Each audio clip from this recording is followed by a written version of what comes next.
যখন আমাদের বয়স বাড়তে থাকে তখন জীবনের উপলব্ধি হয় প্রবল। তখন বুঝতে শিখি কোনটা ঠিক কোনটা ভুল। তাই তো অল্প বয়সে করে ফেলা কিছু কাজের আফসোস মনে থেকে যায়। ভাবতে থাকি, ইস, এমনটা না করলে বোধহয় ভালো হতো। এর ফল তো আমাকেই ভোগ করতে হবে। এই ভাবনা মনে ভয় আনে, মনকে দুর্বল করে। তাই শ্রী শ্রী মা আমাদের মনের ভয় দূর করে কর্মফলের ভোগান্তি যাতে কম হয় তার সহজ পথ দেখিয়েছেন তার অমৃত কথার মাধ্যমে। তোমাদের আশীর্বাদ করছি, তোমাদের মুক্তি লাভ হোক। জন্ম মৃত্যু বড় যন্ত্রণা, তা যেন তোমাদের আর কষ্ট না দিতে পারে।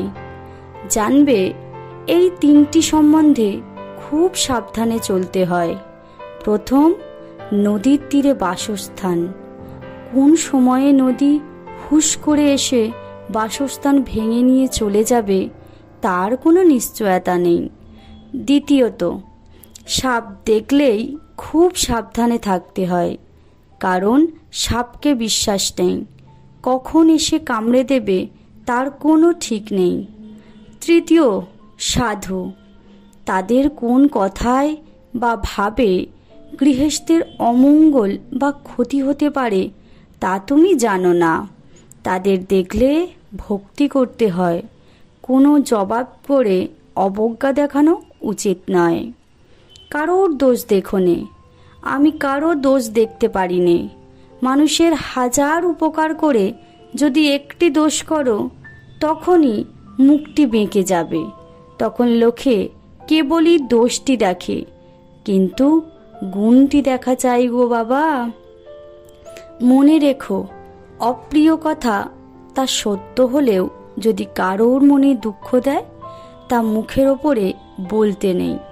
ঠাকুর বলতেন, একজন খোঁড়াকে যদি জিজ্ঞাসা করতে হয় তুমি খোঁড়া হলে কি করে, তবে তাকে বলবে তোমার পাটি অমন মোড়া হলো কি করে। শ্রীমাকে এক ভক্ত জিজ্ঞাসা করলেন, মা, ভগবানের নাম করলেও কি পাপ খণ্ডন হয় না? মা বললেন, কর্মফল তো ভোগ করতেই হবে, তবে ভগবানের নাম করলে এই হয়, যেমন পা কেটে যাবার কথা ছিল সেখানে একটা কাঁটা ফুটে ভোগ করতে হলো। অনেক সৌভাগ্য যে এই মানুষ জন্ম পেয়েছ, তাই খুব করে ভগবানকে ডেকে যাও। সংসারে শত কাজের মাঝেও সময় বের করে নিতে হয়।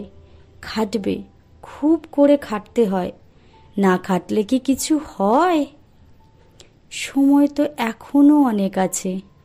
মার কথা শুনুন, কর্মফলের চিন্তা না করে খুব করে ভগবানকে ডাকুন এবং ভগবত প্রেমে মেতে উঠুন।